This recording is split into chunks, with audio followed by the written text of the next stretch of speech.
Hey everyone, I'm Megyn Kelly. Welcome to the Megyn Kelly Show, coming to you live from Sirius XM HQ in New York City today. And that is because we have a big program for you, including my first conversation ever with Riley Gaines. Can you believe she and I have never spoken? It's bizarre to me, but she's got a new book coming out tomorrow, and she is coming on with her very first interview about it. That's an hour two.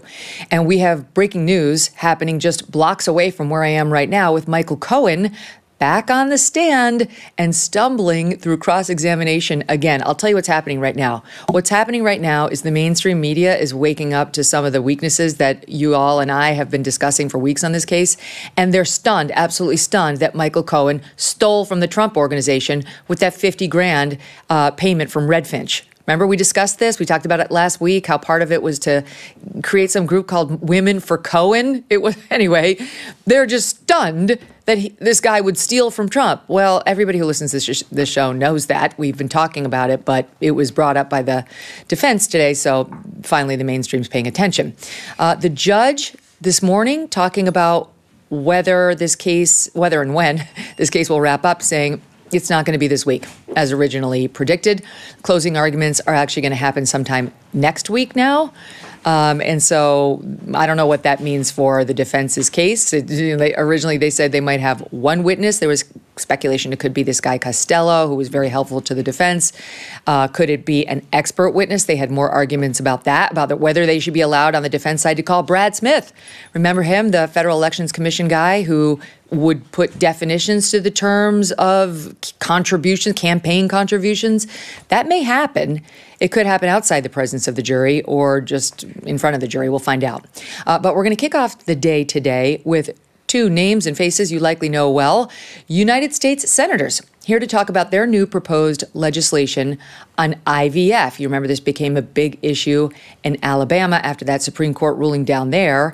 And we've got the senator from Alabama, one of them, and a senator you know as Ted Cruz of Texas with us. He's a frequent guest on the show. He was with us in episode 4. That's how much we like Ted Cruz. And Senator Katie Britt of Alabama is here too, making her first appearance.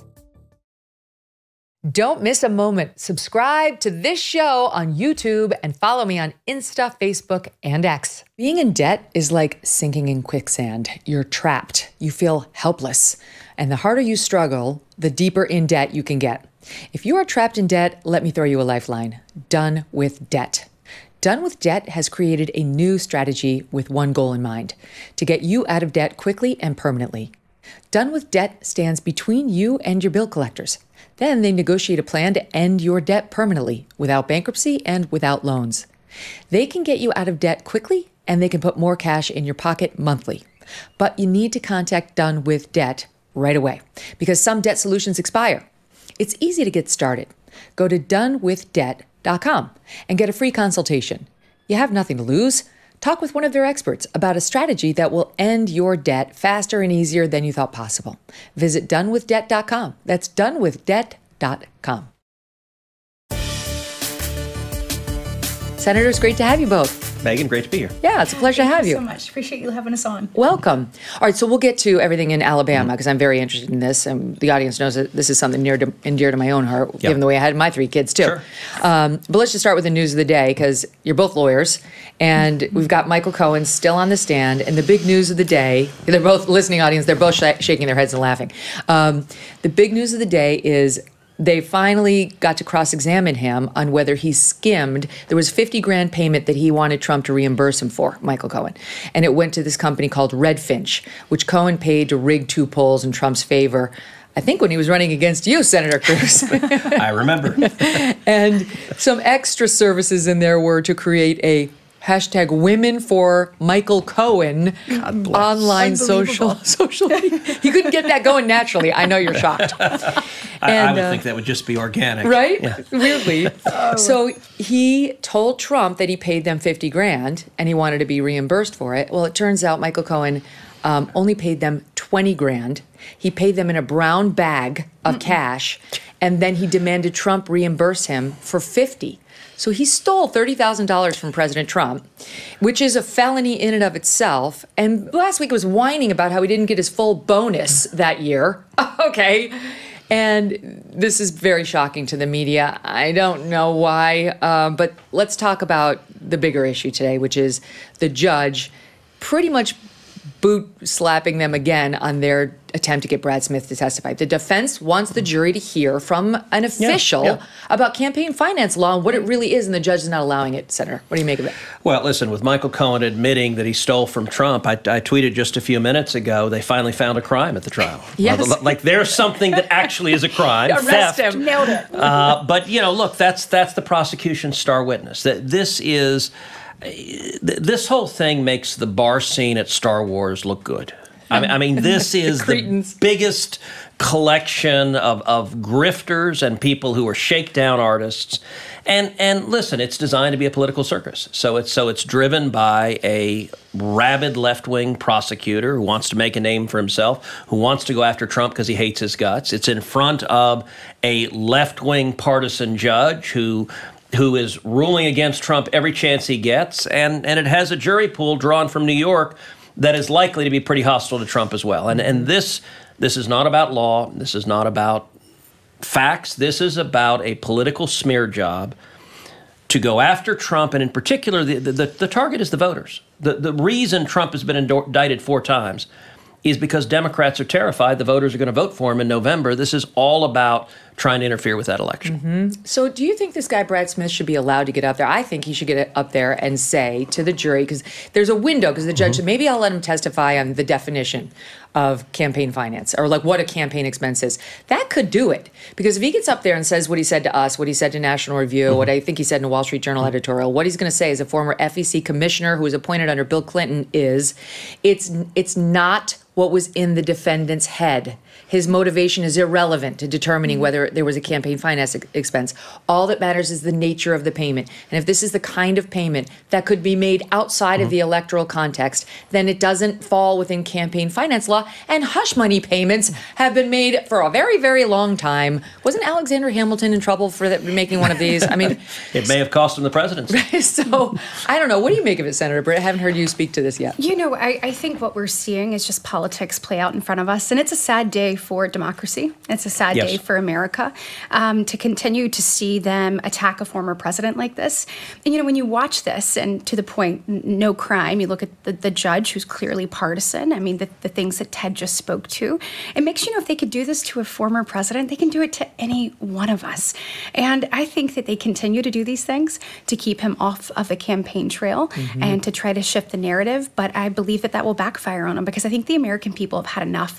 We are sick of 2 tiers of justice.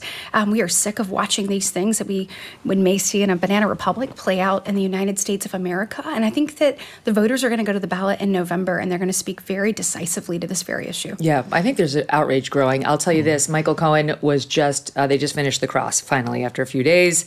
They ended their cross, and redirect is beginning. And he was a disaster. He was, let me tell you, it gets worse. Even Anderson Cooper admitted how bad it was. Because of the 14-year-old text, that whole thing. We talked about it last week, but if you didn't hear the program, it came out on Cross last Thursday, the last day they were in court, that Michael Cohen was getting harassed by a teenager, a 14-year-old. It was really bothering him.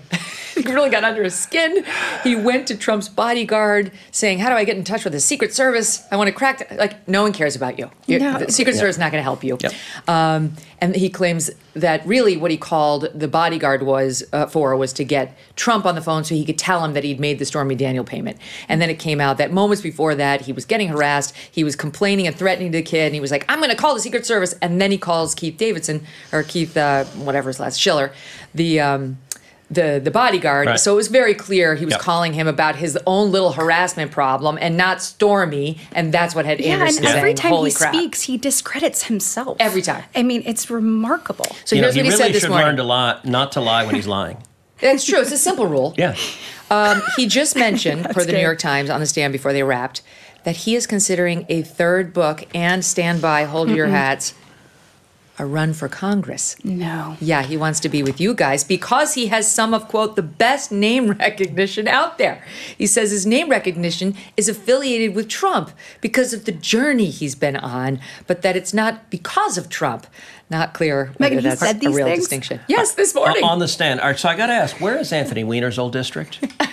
Oh, crap, that's New York. Yeah, Here we go again. He might be a perfect congressman. I don't know who. I feel sorry for the poor constituency. How about George Santos? He could run out Long Island. You know, George Santos, that maybe they could run as a ticket. How high can you go in the U.S. government? If I guess all the way to the president as a convicted felon. We had that discussion when Trump got indicted. He could do it. Certainly as a matter of law, yes. And he'd have to run as a Democrat. I don't think his affiliation with Trump is going to be helpful. So worse than that, I don't know if you know the story of Alcee Hastings.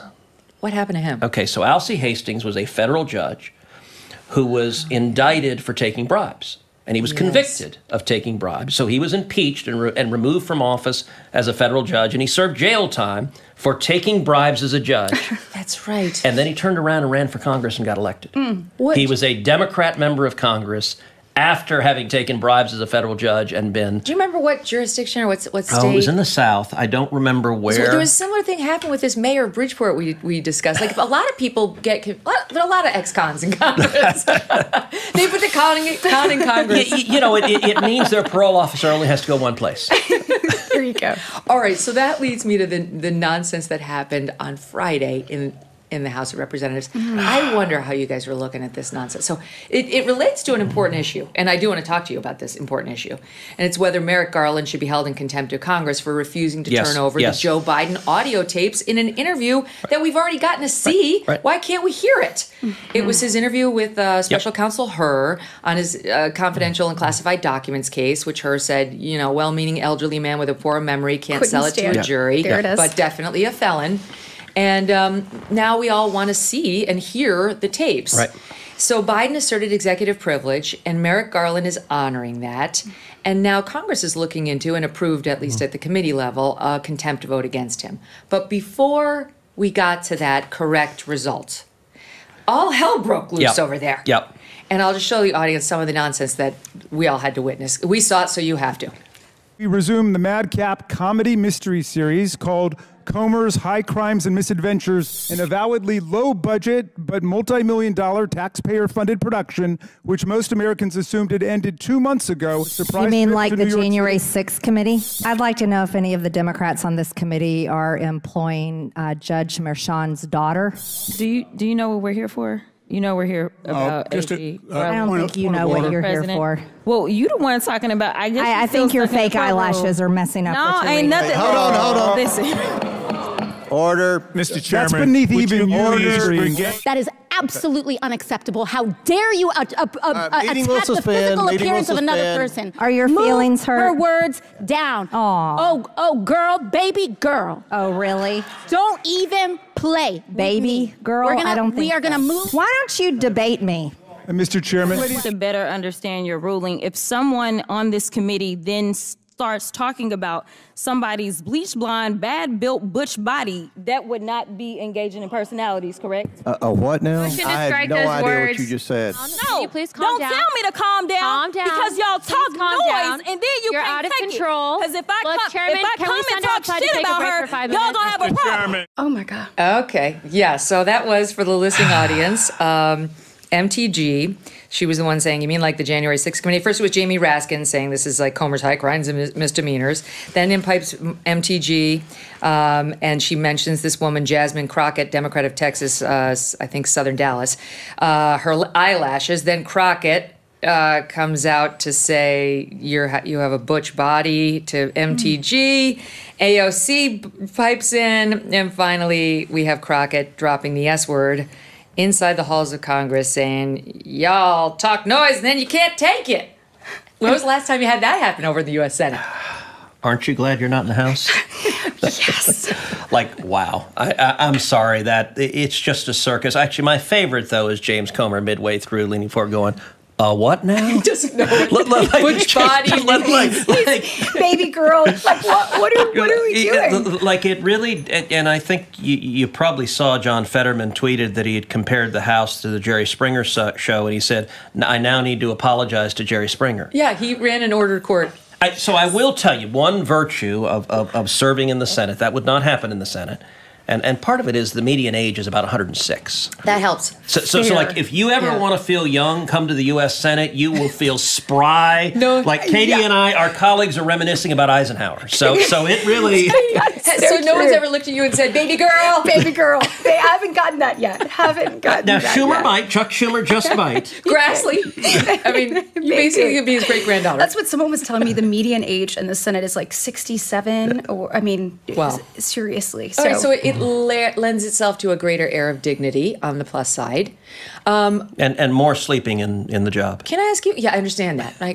I'm getting there myself. Yeah. Why is it, like, truly, why does it look like that? Remember when we used to admire elected members of Congress, and this would have been unthinkable? Yeah. Is this because of social media? What's happening? I do. I think there is an element of social media that drives these types of things. You know, people are rewarded for being social media stars versus statesmen or stateswomen in this case. And I think, you know, the country truly, I think, wants us to get back to a place where we can show people respect that we may not agree with.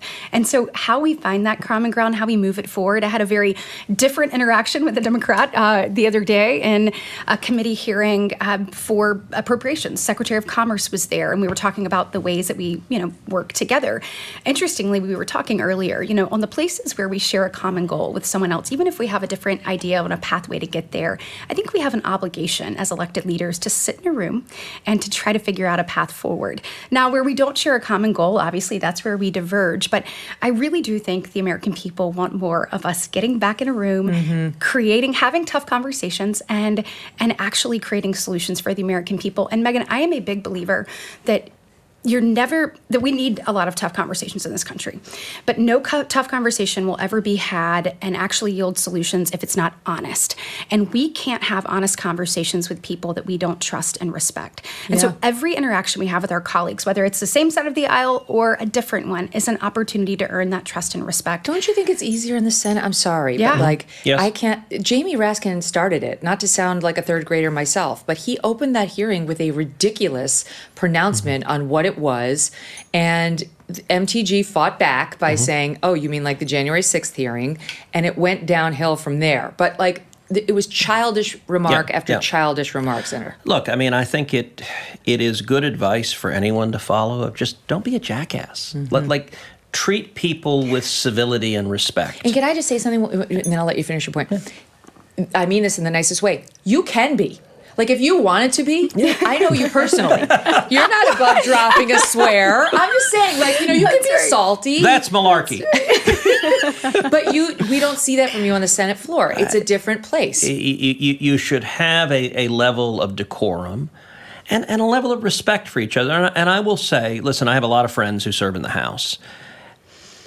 I don't know many of them that are actually really happy there. It has devolved into such nastiness that it appears to me they genuinely loathe each other, and they walk down the hall and will like curse each other out. Like it's really ugly, and I'm glad to say the Senate is not like that. I mean, we've got stark disagreements, but some of it is the nature of the Senate. You serve 6-year terms. There are only 100 of you, and it's very evenly divided, which means if you're slugging it out with someone today, you might need their vote tomorrow. And so there's But can I ask you a question about that? Because I came recently with my fam, and you guys were not in session, although I would have said hi. But we were told a story about Kirsten Sinema, this is before she left, and how the Dems, in the same way, the Dems will fight with the Republicans and it'll be knocked down. That's fine politically.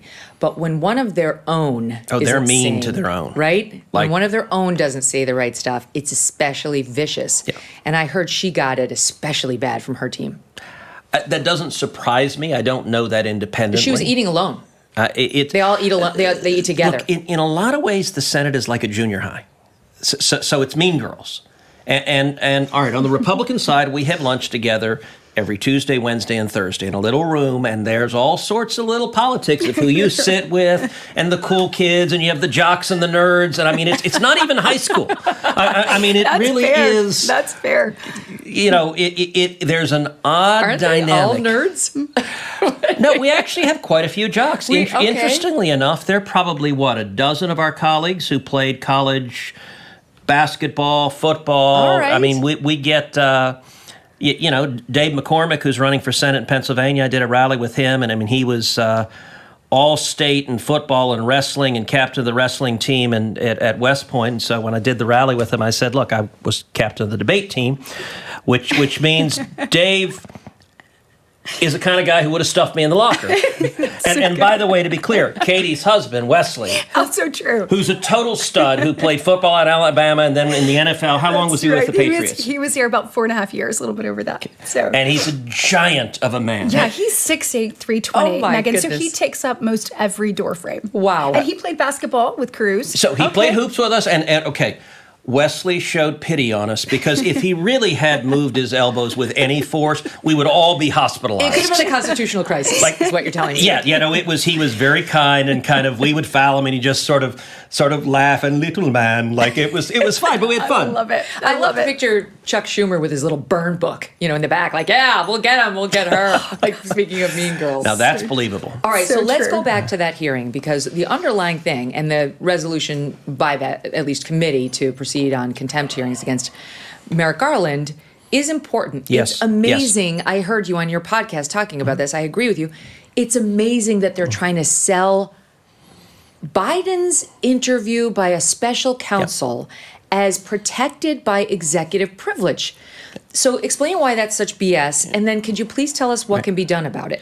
So it is utterly ludicrous, and they're counting on the fact that people that don't understand the legal terms for them not to realize what a frivolous claim it is. So executive privilege is actually something very important. It's a privilege that protects conversations that the president has with his senior advisors. And we want to protect executive privilege because we want a president to get good and candid advice. We don't want the national security advisor to be worried about, well, if I tell the president what I really think, I'm going to be hauled in front of Congress, or I'm going to be hauled in front of a court and have to testify about what I told the president. We want unvarnished advice to the president. It's why we've had executive privilege going back to George Washington, because it's critical to making the presidency work. Now, Democrats don't give a flip about executive privilege if it's the other team. So we've got right now Peter Navarro is in prison. Right. Because he claimed executive privilege and the Democrats subpoenaed him, and he refused to testify about his confidential communications with Trump, and he's in jail, and Steve Bannon is getting ready to go to jail. So when there's real executive privilege, and both of those claims were serious executive privilege claims, they didn't care at all, and the Biden Department of Justice locked him up. In this instance, if Biden were talking with, say, Merrick Garland and telling him, here are the priorities for the Department of Justice, that would have a real claim of executive privilege. You could have an arguable claim. You're talking about how the administration is run. Biden was not talking to Robert Hur with Hur as his subordinate. He was not instructing Hur, presumably, here's what I want you to do. Hur was a special counsel appointed to investigate Joe Biden on whether he committed multiple felonies. And Joe Biden was in that conversation essentially as a criminal defendant being interviewed by a prosecutor to determine whether or not to prosecute Joe Biden. And as you noted, Robert Hur concluded, yes, Biden committed multiple felonies. He did so repeatedly. He did so knowingly. He did so over an extended period of time. He did so brazenly. And mind you, the exact same felonies the Biden Department of Justice is prosecuting Donald Trump for. But the explanation the Biden DOJ gave is, well, we're not going to prosecute him because Joe Biden is not competent to stand trial. He's too old and senile. We could never convict him. That's an astonishing statement. But go back to executive privilege.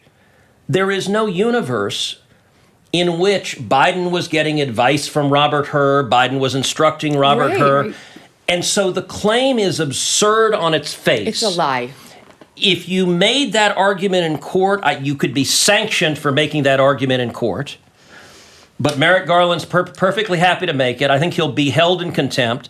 And then you know what will happen once he's held in contempt? Nothing. Nothing. Yeah, he's not going to sit next to Navarro. Well, the reason is once Congress holds someone in contempt, DOJ has to prosecute them. So Eric Holder was held in contempt when Obama was president. That's right. But Eric Holder's DOJ refused to prosecute himself, and so he just stayed in contempt. Is there any way of getting the tapes, most importantly?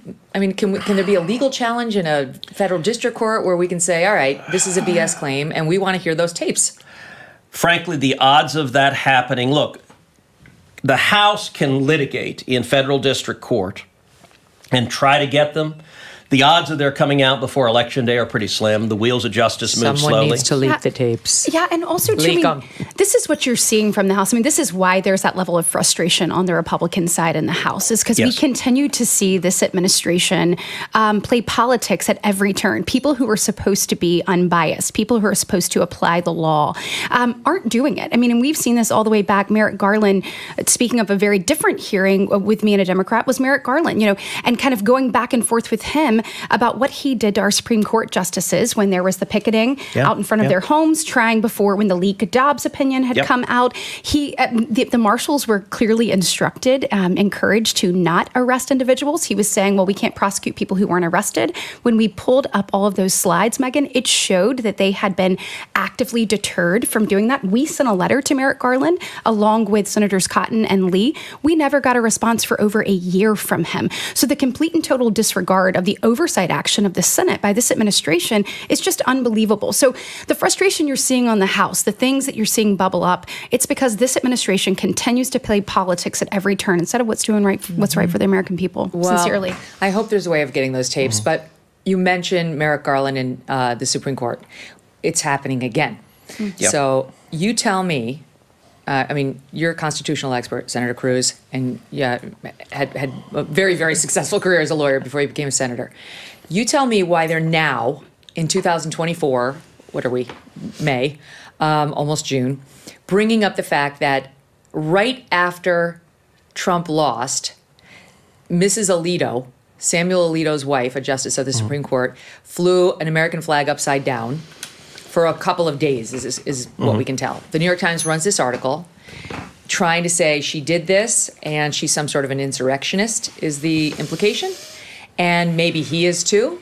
And therefore now you've got all these top Democrats, senators, their allies in the press, Lawrence Tribe, saying that he should recuse himself. So convenient. Now, if he had put up a Palestinian flag, they would say he's a patriot. Yeah, there you go. He's a patriot. Right on. A Hamas or Hezbollah flag, that'd be great. Go for it. That's what they would say. That he should pull himself from all the Trump cases, like the immunity decision and the J6 cases, which is another case that could gut that one federal case against him in Washington, D.C. Trump. He's not involved in the case, but he would benefit if the court goes for the J6 protesters. And that not only that, but Lawrence Tribe was saying he should be hauled in front of Congress, in front of the Senate Judiciary Committee.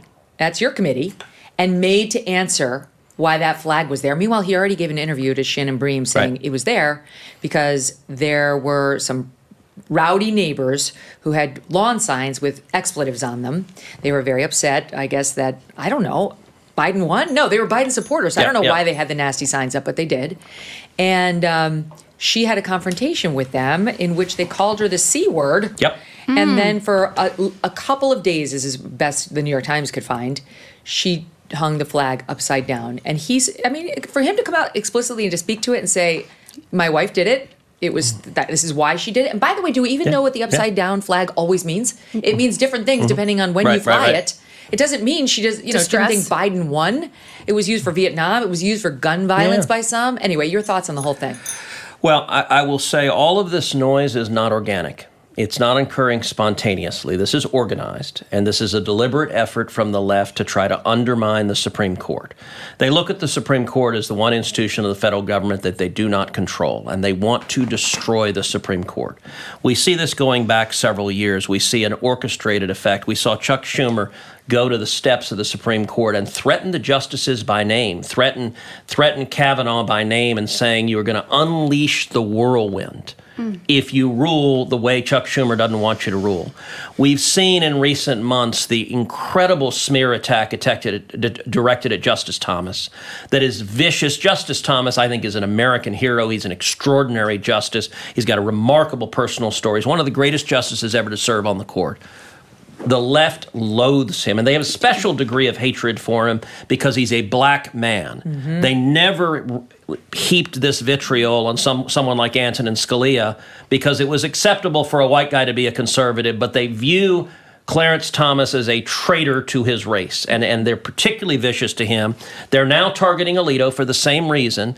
And look, this is in many ways the aftermath of something I've talked about a lot, which is I think Trump broke the Democrat Party. They hate Trump so much, they've convinced themselves he's Adolf Hitler. And so anything is justified to get Hitler, including destroying whatever norms we have. So indict the president 1, 2, 3, 4 times, that's all fine. Ignore the rule of law, that's all fine. Demonize the Supreme Court, tear down the legitimacy of the Supreme Court, threaten the Supreme Court. Look, and actually what you just asked is very connected to what Katie said.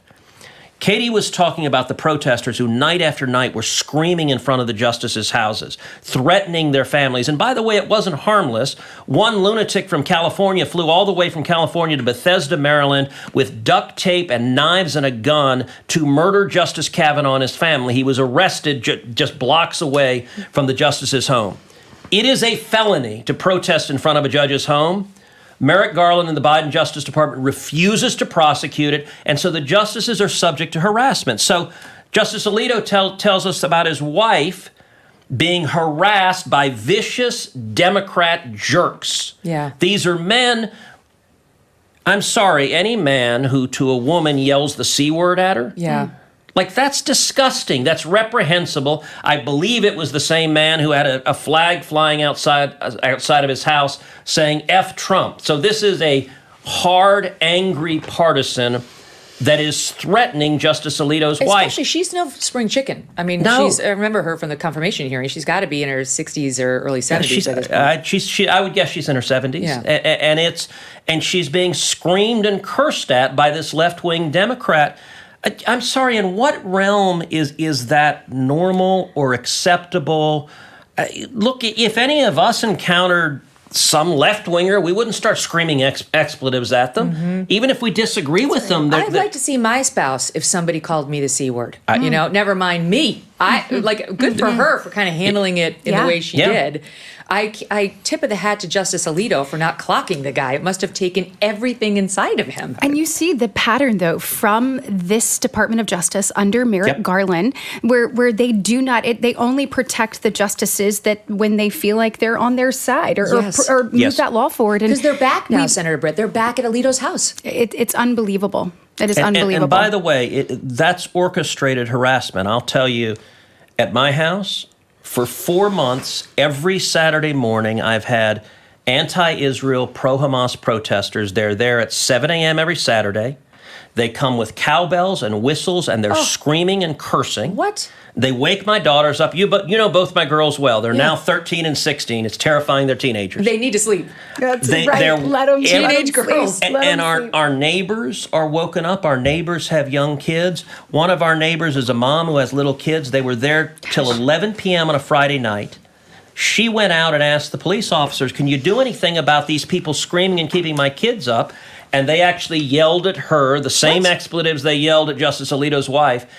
And my point about these people that are showing up every weekend at my house for 4 months, it's not spontaneous. It's paid for. It's a job. They clock in. I think they have a time card because they show up at 7 a.m. sharp and they leave at 8. It is a job.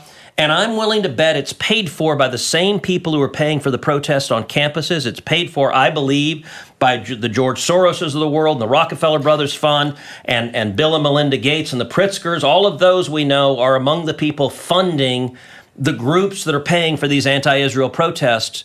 And this is a strategy of the left to harass people and threaten people. And you see them not do anything, Megyn. I mean, you look at Title VI, and we know that this Department of Education, this Department of Justice should be doing more to protect Jewish students on campus. They should be able to go to class. They should be able to go to the dining hall.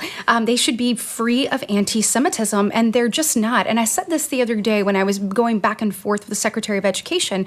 You know, when it comes to this discrimination based on race and really, linking arms and not letting them into class. This wasn't okay in the 1960s, and it's not okay now. Yep. And race and trans rights are the only thing that guy cares about. And it is. He doesn't care about women. That's clear from those Title IX revisions. Clear. And he doesn't care about white people. He cares about certain protected groups, and that's it. But whites are protected too, not for the record. It's illegal to discriminate against white people on the basis of their skin, and they think Jews are white. They may or may not be, depending on the person, but this is like the calculation for these people. White, bad, brown, protected.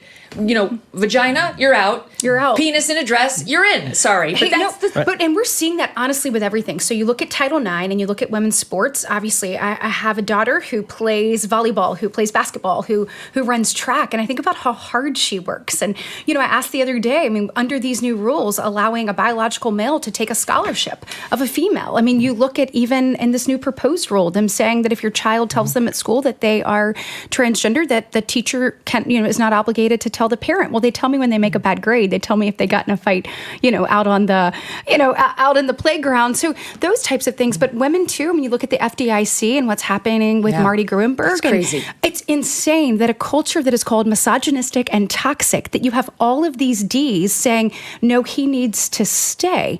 Let me tell you, if a woman says that she's not welcome to have a child and stay in the workforce, or the way that they're talked to, the environment that they work in, is despicable. I mean, the FDIC was created in order to create confidence in the banking system for Americans. Isn't that like their one thing? Why is there all this harassment going on from the top within the FDIC? And now they're okay with it. Boring. Now they're okay with it. Because it's ideology. So like you said, they only care about you if you have dark skin. Well, that's only if you're a leftist. Clarence Thomas is not black. I'm not Hispanic in their view. No. It doesn't matter. You have to obey what they say. And if you dare deviate, Dave Rubin is not gay. Peter Thiel's not gay. Right. But like if you deviate. You and I are not women. You know, in their book, you are literally not, they do not consider you women. Yeah. Unless you agree with Elizabeth Warren on anything.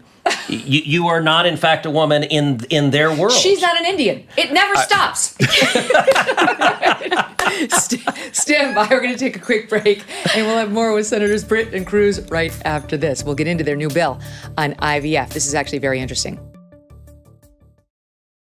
Credit card rewards like cash back can empower families with extra savings while they deal with the rising price of groceries and gas. But our sponsor, the Electronic Payments Coalition, says some D.C. politicians are partnering with corporate megastores to take the cash back rewards away from families during skyrocketing inflation. Specifically, they say the Durbin-Marshall credit card bill would take billions from American families, lining corporate pockets instead. Learn more at electronicpaymentscoalition.org and see for yourself if you want to protect credit card rewards and tell D.C. politicians to oppose the Durbin-Marshall credit card bill. That's electronicpaymentscoalition.org. I do have my suspicions. I'm not ready to say them yet, but I actually do. I have a woman in mind that I just think he's going to choose. And we'll see whether I'm right. I'll be honest with you. If he chooses somebody, if he picks a young woman and it's not mine, I'll tell you. And if it is mine, I've told my team, so they'll back me up on whether I have it right. But I don't want to get ahead of my skis. Okay, so that was yours truly back in January with my prediction of who Trump would pick as his running mate. I didn't say her name. As I said at the time, I didn't want to cause an S-storm in her life because she wasn't getting mentioned a lot back then. But I just had a kind of feeling. She's from the South. She's a rising star within the Republican Party. She's a darling of many people who are powerful within the party. And young enough that she doesn't have a huge legislative record that could be problematic for Trump. So I am going to tell you who that person is now because she's sitting on this set next to me, and it was Senator Katie Britt. So would you like to make your announcement now? That's right. That's actually why we've come. Surprise. No, I appreciate you even thinking that I would be capable of something like that, truly. I mean, honestly, to be mentioned as someone who could lead potentially now or in the future is always really an honor and humbling. But as I have said, I've got my work cut out for me fighting in the U.S. Senate and fighting for the people of Alabama. We've done a lot of good things in the first 17 months, but I think there's a lot more work to do. And I stand alongside Ted here in figuring out how we can do everything possible, not only to make sure that President Trump takes back the White House, but we take back the Senate, which I think is critically important to us preserving the country and making sure that we can move some good things forward. All right, so in full disclosure, then I reversed my prediction after the State of the Union response, fair enough, which my audience knows I was not a big fan of. Now, can you just tell me, like, what happened there? Because just talking to you today, you know, you don't have that same affect. So was that nerves, or walk us through what was going on? You know, it was a real honor to be able to speak on behalf of the party and to be able to speak to so many of the issues that we think are important, and to really be able to talk about what Joe Biden isn't doing. You know, I think about what we're looking at right now and where we were before he got here and what he's done on the border, whether it's 94 executive orders in his first 100 days, whether it's him coming in and saying, we're going to halt deportations, stop building the border wall, or even we're going to give amnesty to millions, of which we know acts as a magnet. We see that hurting our communities, whether it's fentanyl overdoses or whether it is, maybe tragedy. You do kind of have that affect now. Actually, just watching you, it is kind of similar. Tragedies like Lake and Riley. And to think about, just the innocence of that young woman who went on a simple run that morning and come back. And listen, after you see Joe Biden literally yell for almost an hour and turn it into a political speech, what was supposed to be a dignified statesman speech at the State of the Union, it's just truly, Megyn, it's infuriating. And so whether you're talking about that, whether you're talking about what we're doing just at home with prices going through the roof, literally just went to the grocery store on Saturday, and it's absolutely but what are you saying? Unbelievable. That it was you were so affected by what him and his policies? when you watch him yell for over an hour, it's incredibly frustrating. But certainly was honored to do it, and look forward to keep fighting for the very things that we talked about. One of which was IVF. Well, wait, you didn't really answer. Was that the real you? I gave it all I've got. I mean, that is a really high honor, and felt very passionately about it. You know what? I gave my best. I understand on that evening, and I understand that. Would you just call me the next time you get asked? I can help you. Yeah, absolutely. You know how it is, but you shouldn't have said yes to that. And now we know. Now we know. No, but Go ahead. So I was just going to say, after she gave the response, which I thought she did a terrific job, Thanks, and the media went nuts and savaged her.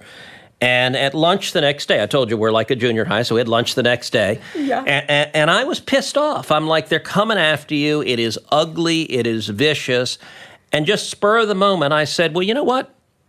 Come to my podcast tonight. Let's go talk about it. And so awesome. She came on the podcast. We did it as an audible. It was actually Monday. It was the Monday. So it had happened the week before. It was the next Monday. I said, come tonight. Let's do the podcast tonight. And so she did it. And it's actually very funny because CNN was pissed because she didn't go on CNN. She went on my podcast. That's right. And look, the joy of a podcast, we just set up the microphone and talked through it. And it was, I remember it was Monday because it was right after Saturday. And it was SNL. And SNL, she was played by Scarlett Johansson, who, by the way, did a fabulous job. Yes, that was actually pretty good. But I was actually saying, okay, how cool is it that they get Scarlett Johansson to play you? Like that's a big deal. It was and a win. I'm just like, lean in and own it. And she rocked. Look, a response to the State of the Union is kind of by its nature. It's a little bit artificial and stilted. And there have been lots of people who have had rough times, whether Bobby Jindal or Marco Rubio. Sorry, I did some live action comedy there. Sorry, Marco, I apologize. We're so good. Megyn, I do hope that people, though, honestly take time to get to know me. It was an interesting kind of sort of window into how quickly the media can jump on a narrative, and then how they work to spread that. And so I think if anyone takes time to get to know Katie Britt and get to know the work that I've done, the relationships I've built with my colleagues, the issues I stand on. You got a lot of they'll get to know. I am a passionate person, and I'm unafraid to fight for the things that I care about. And you're not a career politician, but I do want to get to your bill. So tell us, what does your bill do? So it is a very simple bill. It protects IVF. It prohibits any state from banning IVF. And the reason we did it is, as you remember, the Alabama Supreme Court several months ago had a decision that was widely covered nationally as threatening IVF. What actually happened there was a couple who wanted to have kids and had embryos frozen in a clinic. That clinic was negligent in protecting them, and someone ended up destroying the embryos against the couple's wishes. And so they brought a lawsuit because they were mad at the clinic for destroying their embryos. They didn't want them destroyed. And the Alabama Supreme Court ruled in favor of the couple. Well, immediately that was interpreted by a lot of people who frankly had political agendas, a lot of Democrats with an agenda, a lot of people in the media, as saying these are crazy right-wing Republicans that are trying to get rid of IVF. Now, the Alabama legislature immediately stepped in and passed a law clarifying no, IVF is perfectly legal in the state of Alabama. But that has not stopped Democrats across the country from wrongly claiming that there are Republicans who want to take away IVF. I still can't believe this beautiful girl is ours. Our little IVF miracle. Hey. Sorry, she's not yours anymore. What are you talking about? Who are you? I'm your Republican congressman. We made IVF illegal, and we're not letting you criminals raise her. You're gonna do this. She's our baby! I won the last election, so it's my decision. If you want a baby, you have to make one the old-fashioned way, and I'll be watching. So Katie and I teamed up to draft this bill, and it's a very simple bill that says if a state receives Medicaid funding, that they cannot bar IVF, that a state can and a local government can't, that it is a federal right, that you are entitled to have access to this technology and a state cannot bar it. And we drafted it because both of us strongly and unequivocally support IVF. I think IVF is a miracle. I mean, it has given 2% of all live births in America come from IVF. We've seen now over 8 million children born from IVF. And the beauty of being able to give parents the chance to have a child when they couldn't otherwise, to have a little girl, have a little boy to raise with love. I think IVF is profoundly pro-family. And so we drafted this together to put into federal legislation a protection, and a protection that is there. And importantly also, this gives an opportunity for Democrats to decide. It does. Where do they stand? That's right. Because what we're saying is Democrats, look, part of the reasons Democrats are leaning in on this issue so aggressively is because their position on abortion is really extreme. Our colleagues in the Senate, the Democrats in the Senate, every single one of them without exception, supports unlimited abortion on demand literally up to the moment of birth, in the 39th or 40th week partial birth abortion.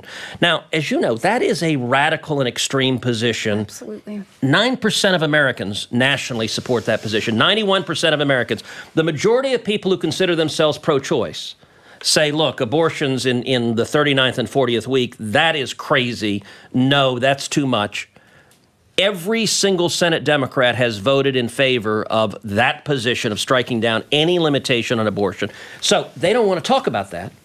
So what do they talk about instead? What they talk about instead is they say those mean, bad Republicans want to take away IVF. One ruling. Yeah. Now going to extrapolate to all Republicans. That's right. Yep. That's right. Does the bill pass, do you think? Because the Democrats should want this, but they're not going to want to give you the win. That's right. But they should absolutely want this because this protects IVF. It protects people's opportunity to bring life into the world, to grow their families. And that's what we're all about. And that's what the Democrats say that they're for IVF. So I think they have an opportunity to show it and being part of this. What do you hear so far? So on the merits, this should be 100-0. Because every senator supports IVF, every Republican, every Democrat senator. We're going to try to pass it. The question, and we don't know yet, is what are the Democrats going to do? On the substance, they don't have any issue with it, but they might very cynically block it because they want an issue in November rather than actually pass the law. But, you know, Katie, I would love for you to tell the story of, so the reason we partnered on this, it's actually kind of a cool story inside the Senate. So at our Senate lunches, right after the Alabama Supreme Court decisions came out, Katie stood up at lunch and gave this impassioned speech telling what happened that day. Would you share that story? So I happened to be, it was state work period, so I was home. So on that Wednesday when the ruling came down, I went to a soccer game. And, you know, soccer games last forever. And as I was there, it would be parent after parent, man after woman coming and saying, what's happening? What's going on? There was a lot of confusion swirling and a lot of uncertainty. The next day, I went to Birmingham and at a lunch, I had 3 women come up to me, 2 together, 1 different, with tears streaming down their face because they were in the middle of the IVF process. And that for them had been halted. And then, you know, went on to another soccer game that night and was inundated, didn't get to watch my son at all. And so I really, you could feel it. I started getting calls from friends and who said, this is my journey and this, or my sister is about to have implantation and we've gone through all of these things. And you know that these people are holding on to the possibility of being able to be a part of the miracle of life. And it was clear that we needed to give absolute certainty to that. I was really grateful to President Trump for speaking so decisively on IVF. Absolutely. That was huge. Yep. And then the Alabama legislature for quickly acting. Like, and the Alabama legislature is the most conservative legislature in the nation. This is not and like so they quickly, California. They quickly acted to make sure that they knew that we were going to protect women's rights, couples' rights to IVF. And I think this is very smart. It not only does it, what you did in Alabama, restore people's rights when it comes to IVF, but you're sending a message to everybody that the caricature that's being painted of Republicans on this is just that. I got to go. I got 10 seconds left. Thank you. Thank you both so much. Thanks for taking my hard time, too. Thank you. But you know I'm a big believer because of the January Well plan. done. Sayonara. I like it. All right, see you soon. As we draw near another critical election, it's not just about casting your vote. It's about elevating your voice. I want to tell you about the Association of Mature American Citizens, or AMAC. It's more than just a senior discount organization. They unite like-minded patriots committed to preserving our cherished values and actively opposing the leftist agenda. As AMAC's membership grows, Washington listens. Every new member strengthens this movement. If you love America, check out amac.us/Megyn and consider becoming a 4-year member for just $30. AMAC membership gives you access to the AMAC magazine, free Social Security and Medicare guidance, money-saving discounts, trusted news, sweepstakes, and more. Take advantage of their election year sale, 4 years for just $30 by joining the over 2 million members and get your voice heard. Join now at amac.us/Megyn. That's amac.us/MEGYN.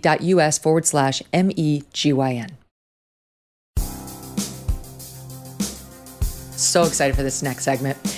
We have a first-time guest to the show, which I cannot believe, and one you surely know. It's Riley Gaines. Yay! She is a former collegiate swimmer at the very, very top of her game. She rose to fame after she placed 5th in the NCAA finals, and she tied with a man, Lia Thomas, who was posing as a woman and was allowed to compete with the women and entered her women's race.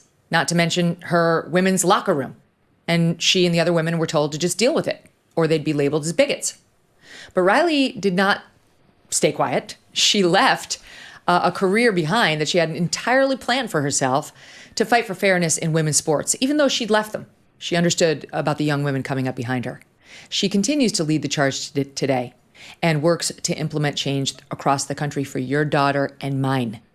Today, she's here to share her story in a new book that goes into her childhood, the unfair advantage transgender athletes have, and her advice for not just women and girls, but everyone. The book is called Swimming Against the Current, Fighting for Common Sense in a World That's Lost Its Mind. And it's out tomorrow, okay? Riley Gaines, Swimming Against the Current. Please support her. This is her first interview on the book. I'm so happy to meet you.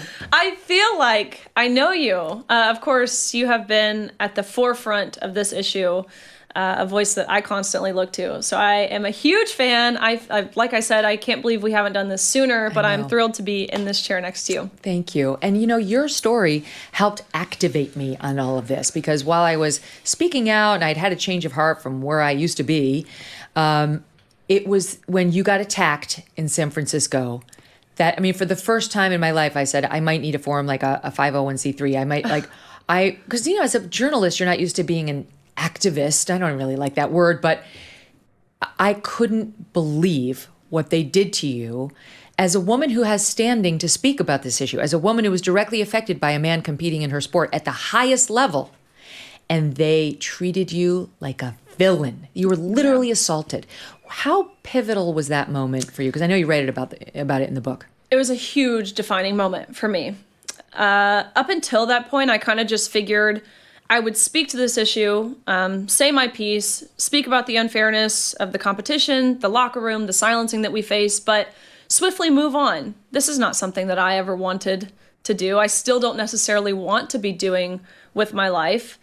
But when I was ambushed, I mean, I was being shoved, I was being pushed, I was punched in the face by these men wearing dresses, which fortunately for me, their punches really don't hurt that bad. They held me for ransom throughout the night. I mean, 4 hours held me for ransom, demanding that if I wanted to make it home to see my family safely again, I had to pay them money. You might be wondering, okay, well, where are the police? It's San Francisco. The police were being held for ransom with me. It was a wild experience, and it was in that moment I realized, oh my gosh, this is what we're up against. And let's be very clear. My message from the beginning has been that there are two sexes. You can't change your sex, and each sex is deserving of equal opportunity, privacy, and safety. Nothing controversial, nothing hateful. I mean, it's really the bare minimum what I'm advocating for. But for saying that, the amount of vitriol and violence that I was met with, that's when I was really reassured that what I was speaking to was, in fact, the right thing, the fair thing, just, moral, ethical thing. What was it? What was the name of the university again? San Francisco State University. We pulled the tape just to refresh the audience. It was bad. Here's a little. Yeah, you fucking transphobic bitch. I fucking see it. It's just me. I'm good. I'm good. You got me. I'm good.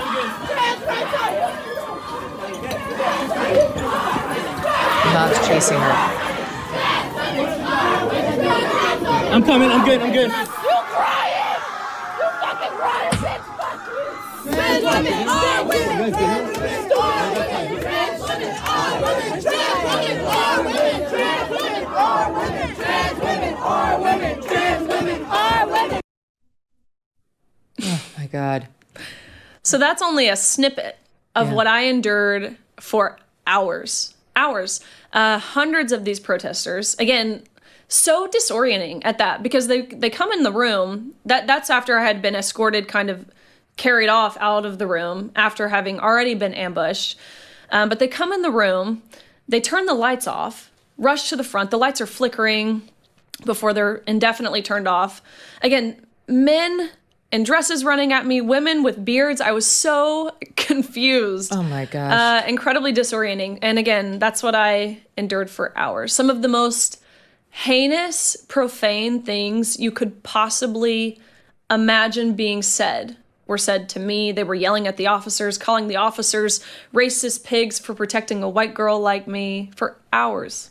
That chant, trans women are women, is behind all of the problems we're seeing. That they believe that's true and we don't. We know it isn't. That's the whole premise of the entire gender ideology debate. So whether it's the sports side, whether it's what we see in corporate America, whether it's the medicalization side of things, that's the premise of the whole debate. And we spend so much of our time on this issue saying or hearing trans women are women, but it only seems like it goes one way, especially in sports and prisons and different places. We don't hear of women identifying as men infiltrating into men's spaces. Yep. No, this is only happening one way. I know you went, our audience may remember we covered the Kappa Kappa Gamma lawsuit. They claimed that this man, biological man, well, we know that he got into Kappa Kappa Gamma out in Wyoming, and a bunch of the sorority sisters objected, and they objected mostly to their own sorority allowing it. And now they filed a lawsuit against Kappa Kappa Gamma National, saying you've changed the definition on us. You've done a bait and switch. You said we were only going to allow women, and now you haven't. You've allowed a man. And you went to the arguments that simple concept of what is a woman, does it include more than women, is now being argued in front of the 10th Circuit Court of Appeals. That's one step down from the U.S. Supreme Court. And they were really wrestling with it. Well, we shouldn't be surprised, considering when a sitting Supreme Court justice was asked this question, what is a woman, by Tennessee Senator Marsha Blackburn, she said, well, I can't answer that because I'm not a biologist. Well, guess what? Ketanji Brown Jackson, I'm not a biologist. I guess thinking of an analogy here, I'm not a veterinarian either, but I know what a dog is. That's the stupidest thing I've ever heard. And it's no surprise that this is the same Supreme Court justice who recently said she felt like our First Amendment rights were hamstringing the government. Yeah. That's precisely what our First Amendment rights are supposed to do. But nonetheless, it was wild to sit in that court. They pulled a panel of judges 3 judges. One was a Biden appointee, one was a Clinton appointee, one was an Obama appointee. So that's a nightmare. It's like some sort of like joke, like you walk into a bar and this is your scenario. But that's what the girls drew. So we don't know the verdict yet, but I'm not overly hopeful just based on the panel of judges. But to sit there and listen to the Kappa attorney say that woman has multiple definitions. It's not a word with one singular definition. It could mean anything. She was even then pushed back by the Biden appointee judge who said, okay, well, if you're sitting here telling us that woman can mean anything, does that include the definition of cisgender men who identify as men? Is that a reasonable definition for woman? To which she responded back with, I don't have enough research right now. Oh my God. To tell you if a male who identifies as a male, if that's a reasonable definition for the word woman. It's a promising thing that the judge pushed back a little. I mean, she's recognizing that there must be some limitations 100% on how we define it, but I don't have high hopes. I mean, the 10th Circuit normally is not the most liberal court in the country, but I don't have high hopes. I do have high hopes for this Supreme Court. I realize the audience is thinking Gorsuch, Title VII, he said you have to be able to hire trans people, but that I do think is very different from this issue. It's just very different. I do not like the chances of the trans activists if cases like this go up to the high court. I agree. The Supreme Court hasn't heard a Title IX case yet. There's a couple, I think, that are on the docket that could hopefully get there. And I say hopefully because I am in full agreement with you. I think the Supreme Court would rule in our favor on this, that they would understand that sex-based categories and protections and rights are necessary when, again, opportunities are threatened, when privacy or safety are threatened. How do you think about that, Riley? So if the Supreme Court were so to rule, or if, we just had complete sanity reign at the Olympic level, at the NCAA level, I know I've read the stories in the book about your dad, you don't look backward, you only look forward.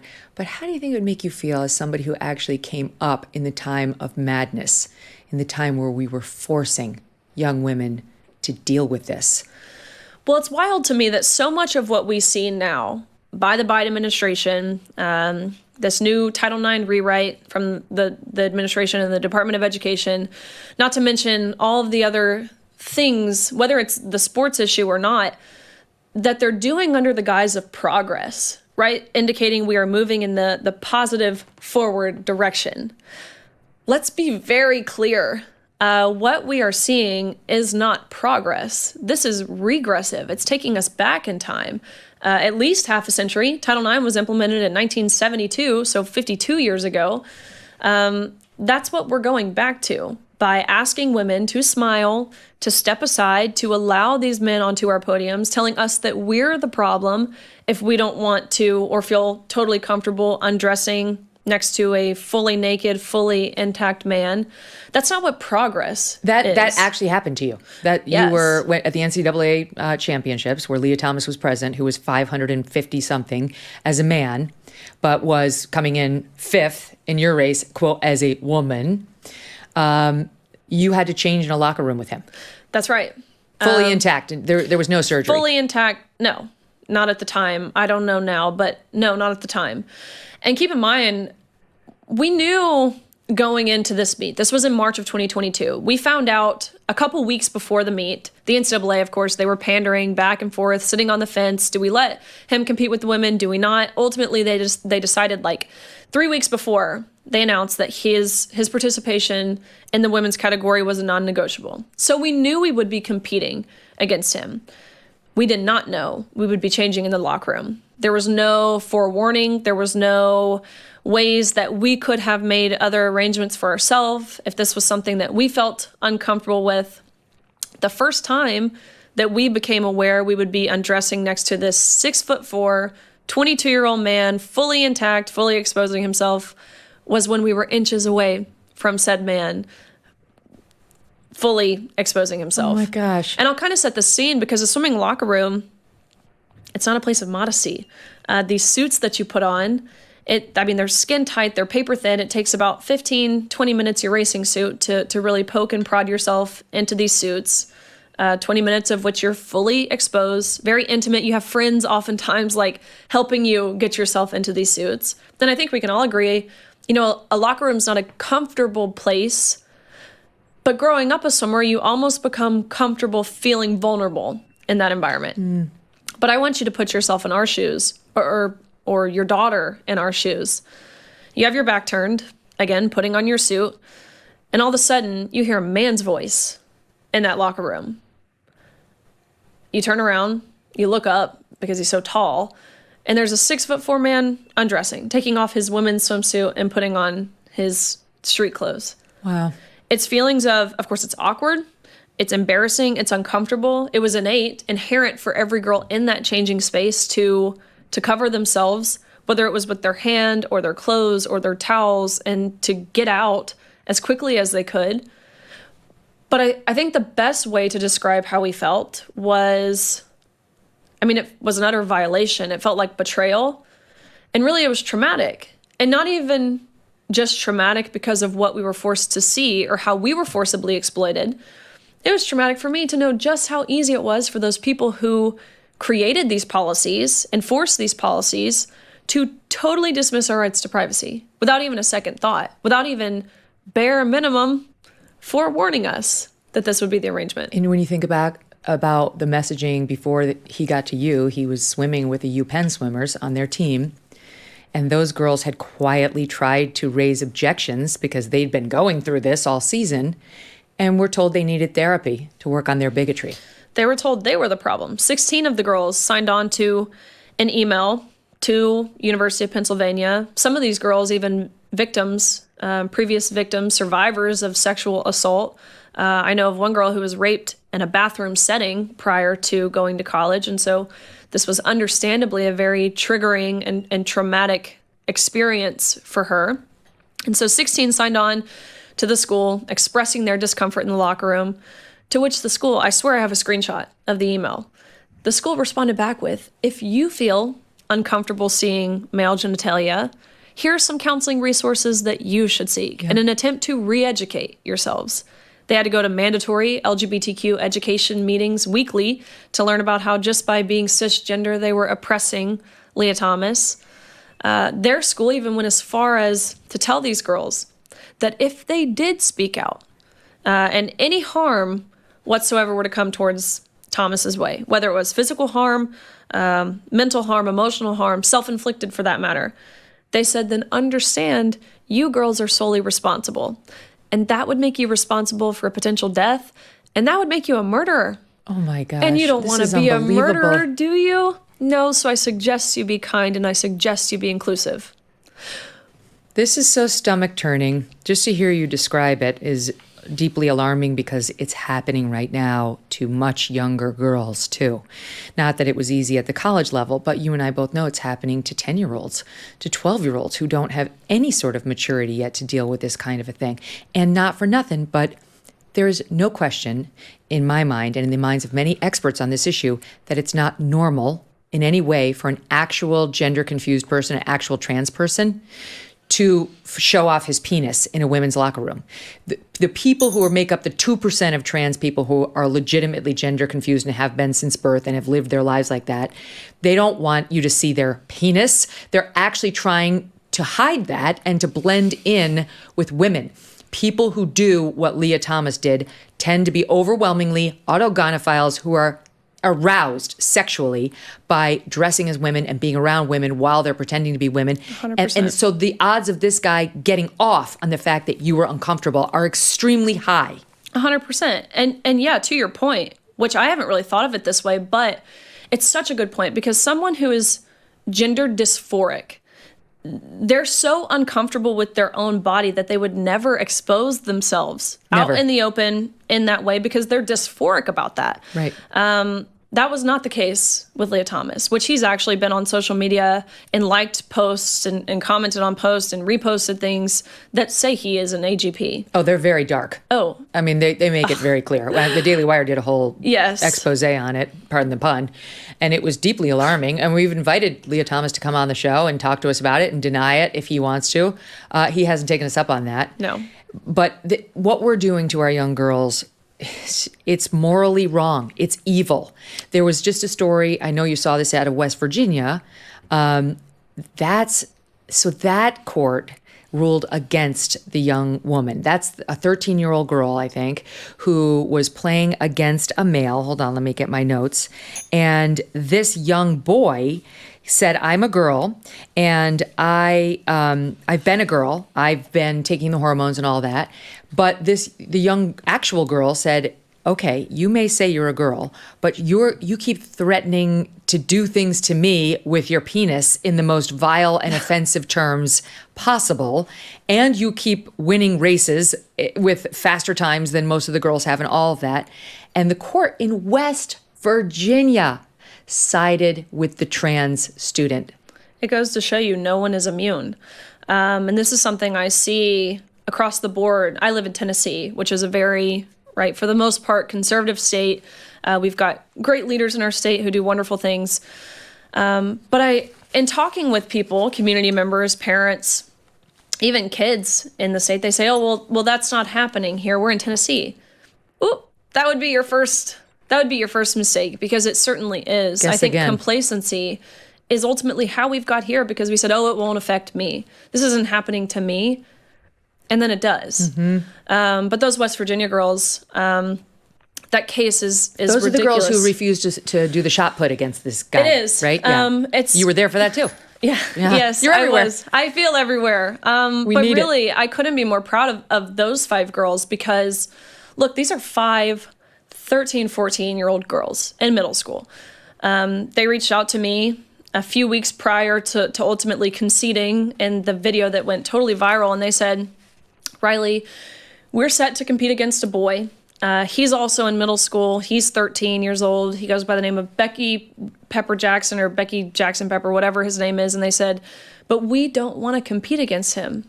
They said, Riley, it's not because we don't like him or that we're hateful towards him or people who act in the way he does. No, it's not that. But Riley, are we not worthy of being called champions? Why do we have to fight for second place?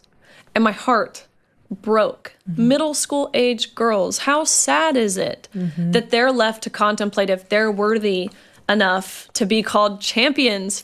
But anyways, they decided on conceding. 5 of those girls, they got up in the circle. They had their shot put. They loaded up as if they were going to throw, and then they stepped out. Yeah. I could not be more inspired. I mean, I hate to even say that. I hate to say I'm inspired by girls not competing in sports, because I know the benefits of playing sports. I've reaped the benefits, stance. For sure, for something far larger than just winning that one meet, or far larger than even themselves. The allegations against this man claiming he's female included that he, again, haven't received his response to this, assuming it's a denial, but alleging that he made multiple sexually explicit remarks to this one girl in particular, Adelia Cross, 2 to 3 times per week, was looking at her saying, suck my D. Same thing to her other teammates as well, saying, I'm going to do this with my D and to you here or there and elsewhere, that he would taunt her after beating her in competitions. You have more testosterone than I do, and I'm still beating you. And then he eventually took her spot away from her. By her 8th grade season, puberty appeared to be setting in, and he was suddenly taller than her and throwing 20 feet farther than she could. And the school did next to nothing. It looks like they worked to get the comments shut down, but he was never removed from the team. And these girls, too, were forced to change in a locker room with this intact young man. Now, the problem is the courts in that one case in West Virginia seem to say, well, it's somebody who tried to live as a girl for, since age 9. And if they go on the puberty blockers and then cross-sex hormones, I mean, the court's basically saying they're kind of a woman, except for the penis. And so they have no advantage. Yeah, except for that thing. And so they have no advantage. And I had a couple of left-wingers on my show recently who I like, but they were like, do you think Jazz Jennings should have to use the boys' room and play in the boys' sports? And I said, yes, I do. I'm 100% there. Yes. So what's your answer to the people who say, well, he got... he started the puberty blockers, didn't have male puberty, or Jazz Jennings had the operation. It's really kind of a girl now. Here's the thing. Every decision has consequences, first and foremost. Even a decision as simple as, if I don't get out of bed in the morning, it has a consequence to it. And so, look, I'm not here to police on what someone does. I think a child, anyone under the age of 18, chemically or surgically castrating themselves. I think that's criminal. But an adult, that's the beauty of America. You can do what you want as long as it's not costing my taxpayer dollars and it's safe for everyone else. Who cares? So I'm not here to police that. But that decision has consequences. So if you're a girl, let's say, who begins taking testosterone, no, I don't think it's fair for you to compete with the girls because that's cheating. That's called using performance-enhancing drugs. What do we call Lance Armstrong? We called him a cheater. But that might be a decision that you have to make. That's a consequence of the decision. Okay, do you want to transition? Fine. But you might not be able to play your sport anymore. And so I hear all the time, okay, well, what about a third category? Honestly, I thought for a while, sure, let's just have a third category. But the more I think about it, if safety and fairness still matter, which to me, every person, whether trans identifying or not, I think every person is entitled and should strive for safety and fairness. If we create a third category, it's still very much going to be males competing against females.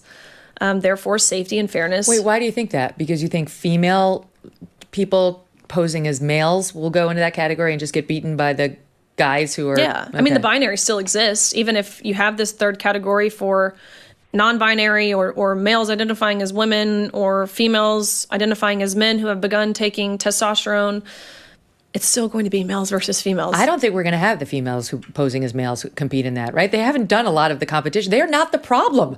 That's another thing my leftist friends were pushing me on. They're not leftists, they're center left, but they were left a little bit on a couple of things. And, you know, it's not, the problem is not with women who pose as men making their way into men's spaces, nor is there a danger posed by that, nor is there an unfairness issue posed by that. It's always the other way around. I don't know whether the third category could work. I just know it shouldn't be my daughter's problem until they figure it out. No. I don't care. It shouldn't be up to the women to create a solution. Plus, it's like, look, my daughter loves sports, but she also really likes to act in the school plays. They happen at the same time. So she has to make a choice. She has to create a hierarchy of what is most important to her on her value list. Exactly. That's what these trans people are going to have to do. Exactly. Yeah, no doubt. And then let's say a third category. Okay, do you then split it? Okay, males who identify as women, women who identify as men. Okay, then if fairness and safety still matter, do you split the men's division? Men who begin taking hormone blockers before puberty and men who take HRT after puberty. If you really want to get fair. Sports are the one place that you go to abandon all identities. We don't look at religion. We don't look at race. No. We don't look at sexual orientation, and rightfully so, because those things don't matter when we're playing sports. Look at the blowback against Caitlin Clark, right? I know. Like somehow she's committed a sin just by being so popular within the WNBA. Existing. Well, now after the WNBA. Well, what do you think of the testosterone thing? Because in the book you address, what does it really mean when there's a biological male who's taking estrogen to lower his testosterone or puberty block, whatever, they're trying to lower their testosterone, and then there's still many athletic bodies that say that'll work. Yes. I think that's the most misogynistic thing, reducing women down to a testosterone threshold. Is that all we are? Is that what makes someone a woman, how much testosterone you have? What a silly standard. So by no means, and even if a male could get to 0 nanomoles per liter of testosterone, which is incredibly dangerous for a man to reach and achieve these levels that are being set by these governing bodies. But nonetheless, if a man could get to 0, there are still advantages that males possess that testosterone doesn't affect that women will never have, like lung capacity, like your heart size, like your height, like your limb size. It even sounds silly, but in swimming, your throat size matters. This is a sport where you're grasping for air. Men, on average, have a 40% larger throat than women. Wow. That's a huge advantage. So I think the whole testosterone threshold, again, it's just incredibly misinformed as to what it is to be a woman. It's silly. I remember we did a show on sexual health. We did an hour on men's, and then we did an hour on women's. And I was asking the expert about women taking testosterone, because a lot of the women I know, I do not take testosterone, but some of the women I know are taking it. It helps with libido and whatever. And she said, you can do it, but you certainly couldn't let your child get anywhere near it because those patches are like powerful and you wouldn't want a child coming near you. And I remember asking, well, what about, your husband?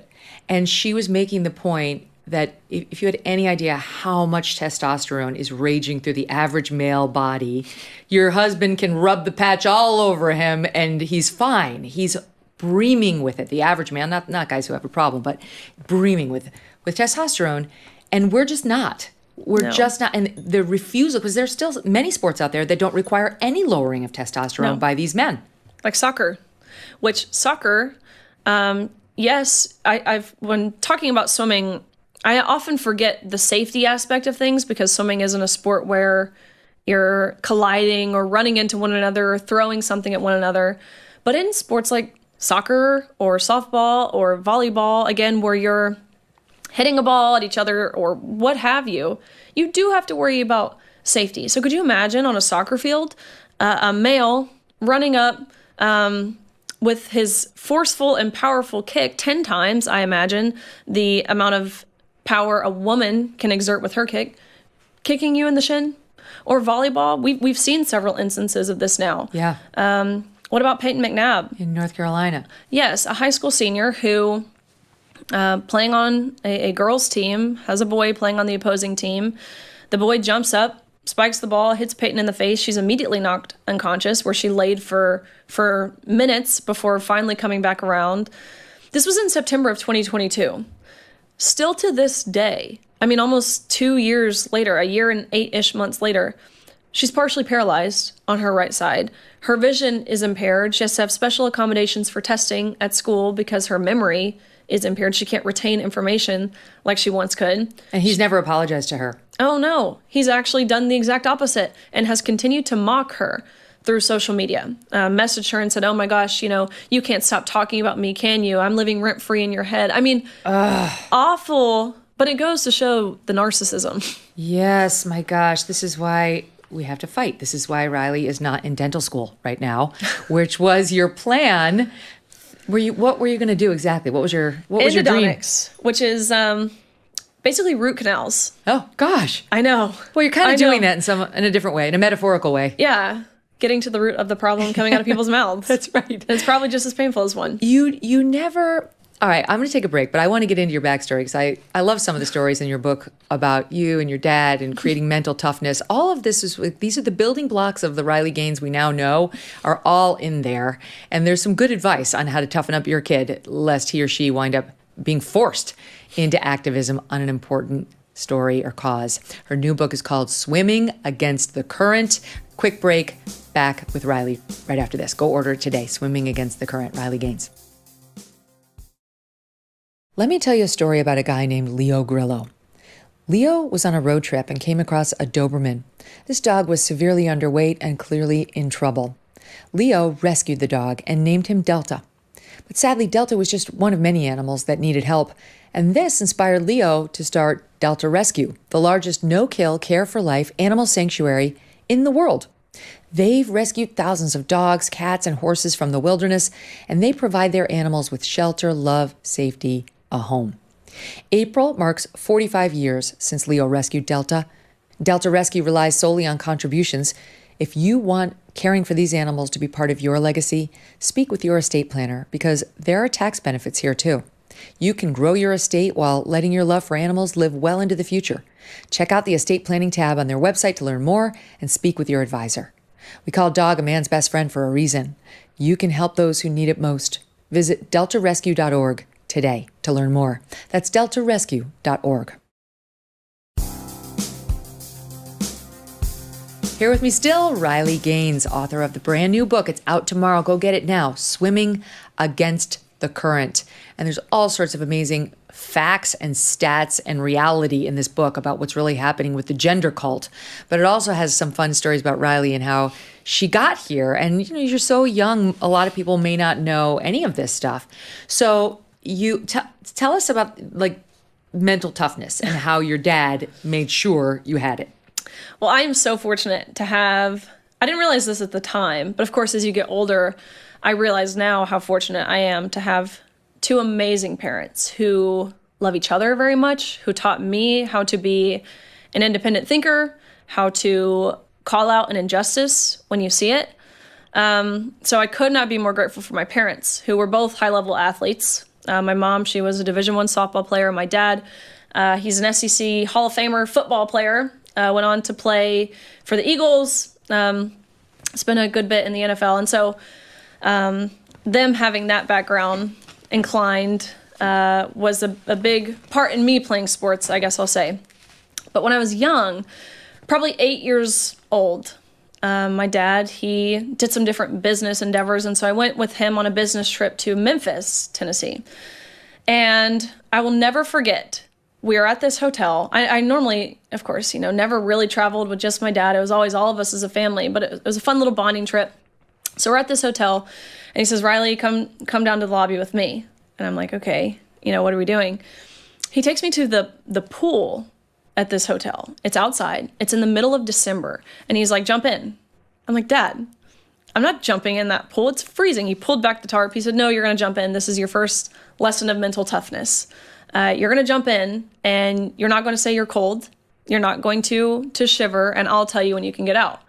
I'm like, Dad, this is child abuse. You can't make me do that. I'm calling Mom. But I listened to him. I jumped in, confused. What is this for? Finally, after 5 minutes or so of treading in the water, he said, okay, you can come out. And then we go back to the room. I'm still shivering. I'm like, Dad, what was that about? He said, that, like I said, you need to learn mental toughness, because physical toughness, yeah, it's important, but mental toughness will take you further. There's no such thing as cold, Riley. He said, there's such thing as an absence of heat, but there's no such thing as cold. It's a mental state. You think you're cold. He said, you're not really. And I will never forget that. Wow. It has stuck with me since. And every time when I was swimming or practicing and I began to, your legs burn, you feel your body filling with lactic acid, you're tired, you're in pain, I thought to myself, pain isn't real. It's just a feeling that I'm having. It's fleeting. It's in the moment. But not real. So this is the difference between you and virtually everybody. I mean, I remember talking to some Navy SEALs about this, and that's how they get through training. Like, I don't feel the pain. I don't feel the lactic acid. You can't. I tried that at my very next workout, and it was not true. It's not true. We mere mortals do feel pain. But it's those lessons that I learned when I was young. My dad was right, because they have transcended beyond athletics. I'm able to do what I do now with a smile on my face, with an incredibly light heart, not worrying, not caring, not feeling anxious or stressed about what we're up against, because I know what I'm standing for is the right thing. This brings me to something I've always wanted to ask you. So my audience knows I used to be on the wrong side of this whole issue, and I played clips of myself at NBC feeding into all of this. I was still in the mindset of be compassionate. There's a very small group. They're very badly bullied, and using the pronouns, even when I launched the show. Not so much on the other stuff, but on the pronouns I was still using when I launched the show. And then I started, I remember when it was a defining moment for me to watch you kind of go off on, it was very powerful. It was very fiery, but I needed to see that. So I don't know if you know just how many people you've inspired and influenced since taking that stand. That was a big decision for me to turn on the pronouns. Naturally. And, like you, there have been so many women who have inspired me. You're one of them. But Kelly J. Keene, Helen Joyce, Abigail Shrier's book, there's just been, all these other great women who were to this party nice and early and have been waving the flag saying, hold on, hold on, hold on. J.K. Rowling, how brave she's been, all of it. But I always wanted to ask you about when you were swimming and Lia Thomas, you found out you're going to have to swim against him. So how did your mind work at the time to say, I'm going to do it? So we found out in about November of 2021. Actually, let me take you a little further back. So I finished my junior year at University of Kentucky, ultimately placing 7th in the country, which it wasn't a best time, but I was proud of this. You're top 8, you're an All-American. It's a pretty high honor, but I knew I was capable of more. So it was kind of right then and there that I placed 7th my junior year that I set a goal for my senior year to win a national title. And so I'm right on pace to achieve this goal. About midway through my senior season, I was ranked 3rd in the nation in the 200 freestyle, trailing the girl in 2nd, a girl I knew very well, by a few 100ths of a second.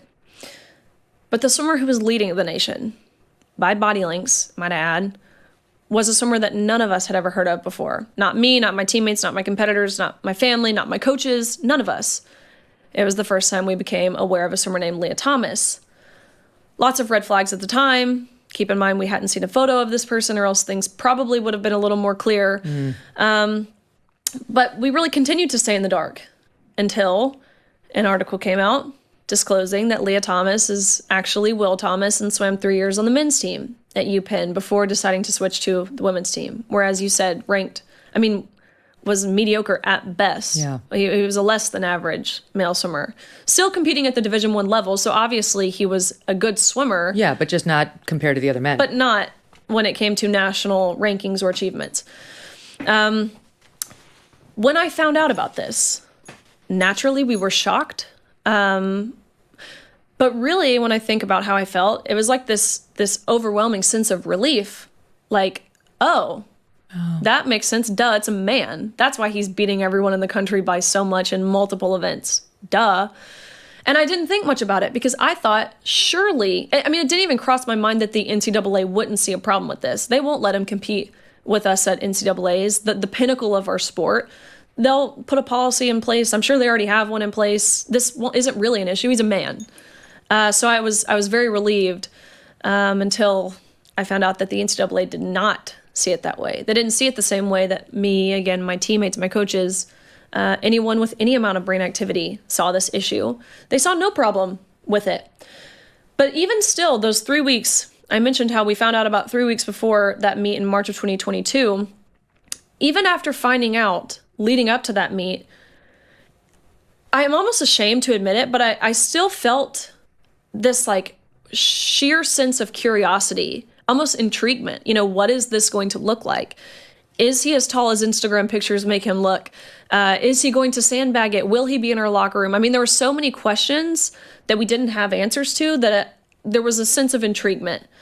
But I'm ashamed for feeling intrigued. I really am, because upon getting to that meet, seeing the tears that I saw from the girls who placed 9th and 17th and missed out on being named an All-American by one place, seeing the tears from the moms in the stands watching as their daughters are being obliterated in the sport that they once loved, feeling the extreme discomfort in the locker room, hearing the whispers, because that's what they were whispers of anger and frustration from these girls who, just like myself, had worked our entire lives to get to this meet.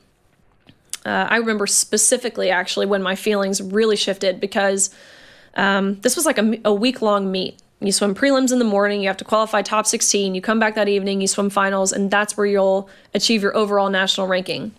And so that first day of competition, I'm watching prelims of the 500, which is the event that Thomas would that evening go on to win a national title in. And I'm watching prelims. There's about 8 heats or so.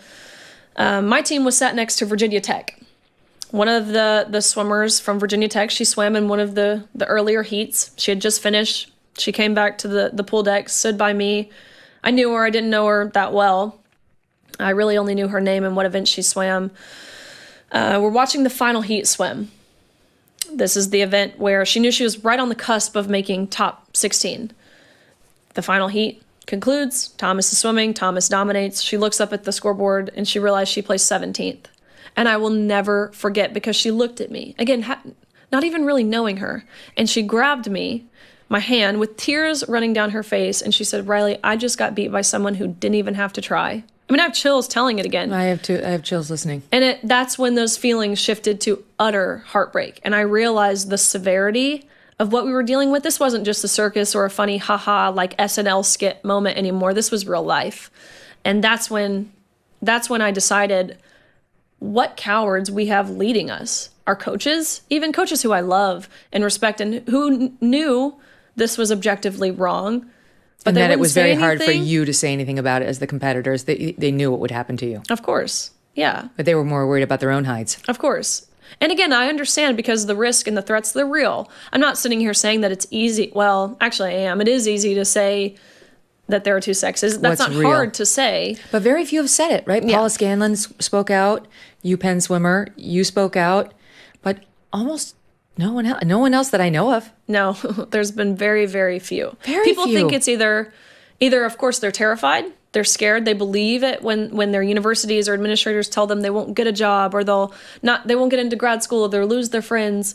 Or people genuinely think it's not their problem. They think, oh, well, I'm done competing. It happened to me, but I'm moving on. It's on to the next thing. It won't happen again. Really? No, it's incredibly selfish. Yeah. And there's a story out of Oregon I know you've seen it and have tweeted about it, but this is kind of reminding me of this. It's a track star. There were the Oregon Track and Field State Championships were this past weekend, high school track. And a biological male, 10th grader at McDaniel High School, ran. He ran as a woman. This guy comes out and wins. He just won the 200-meter state championship. He was booed, thank God, when he crossed the finish line against the girls. He was booed when they announced the first place winner because these girls fully understood what had just happened to them, similar to your 17th place friend.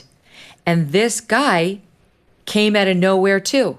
He had a background in weight training, reports the Washington Times, but had not even competed in track and field before joining the girls' team this season. And now he's a state champion, the fastest girl or woman in the state of Oregon, the whole state.